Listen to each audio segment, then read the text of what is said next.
صبح کا وقت ہے، آنکھ بھی کھلی ہے، کوئی اذان کی آواز بھی کان میں آئی ہے، آپ کا نفس کہتا ہے ابھی سو جی. آپ نے اپنی چادر یا کمبل کو درست کیا اور کروٹ لیا، سو گئے. یہ کیا ہے؟ آپ نے کس کا حکم پیچھے پھینکا اور کس کا حکم مانا؟ اللہ کے حکم کو پیچھے پھینک دیا، نفس کے حکم کو آگے رکھا. یہ شرک، اس شرک کو جاننے والے بہت کم ہیں. مولانا روم نے خوب کہا تھا میرا نفس بھی فرعون سے کم نہیں ہے. فرعون نے کہا تھا نا کیا اس ملک کے مصر کی حکومت میری نہیں ہے؟ اور سارا جو یہ آب پاشی کا نظام ہے، انہار کا نظام ہے، وہ میرے کنٹرول میں نہیں ہے؟ جس کا چاہوں موگا کھلا رکھوں، جس کا چاہوں بند کر دوں. یہ تھا خدائی کا دعویٰ. تو مولانا روم کہتے ہیں میرا نفس بھی اس سے کمتر نہیں ہے. وہ کہتا یہ جسم میرا ہے، اس پر میرا حکم چلے گا، میں نہیں جانتا کون اللہ کون رسول، کیا حرام کیا حلال. تو فرعون سے کم تو نہیں ہے میرا نفس.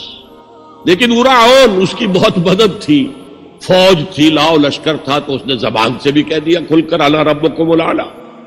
میں مسکین ہوں، غریب ہوں، میرے پاس کوئی طاقت نہیں ہے، میں زبان سے تو کچھ نہیں کہہ سکتا، اندر سے میرا نفس یہی کہتا. یہ نفس کی حکومت قرآن کہتا ہے. میں حیران ہوتا ہوں اے نبی، تم نے دیکھا اس شخص کو، اس کے حال پر غور کیا جس نے اپنی خواہش نفس کو اپنا الہ بنا دیا. اللہ اکبر، الہ، لا الہ الا اللہ. کیا آپ ایسے شخص کی کوئی ذمہ داری لے سکتے ہیں؟ سود حرام ہوا کرے جی، حرام حرام، ہمارا دھندا جو ہے وہ آگے بڑھ نہیں سکتا. تو اللہ کے حکم کو پیچھے ڈالا، نفس کے تقاضے کو آگے رکھا. کون معبود ہے آپ کا؟ نام عبداللہ رکھیے، نام عبد الرحمن رکھیے، ہے عبد النفس، نفس کے بندے، نفس کے غلام. پوچھا گیا ایو الہجرت افضل ہو یا رسول اللہ، اے اللہ کے رسول بتائیے سب سے اعلیٰ ہجرت کون سی ہے، افضل؟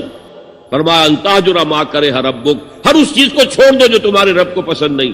آج رات ہی سے آپ ہجرت شروع کر سکتے ہیں. جائزہ لیجئے کیا کیا چیزیں میری زندگی میں خلاف شریعت ہے، تو اللہ کو ناپسند ہے. فیصلہ کیجئے کہ آج کے بعد نہیں ہوگی.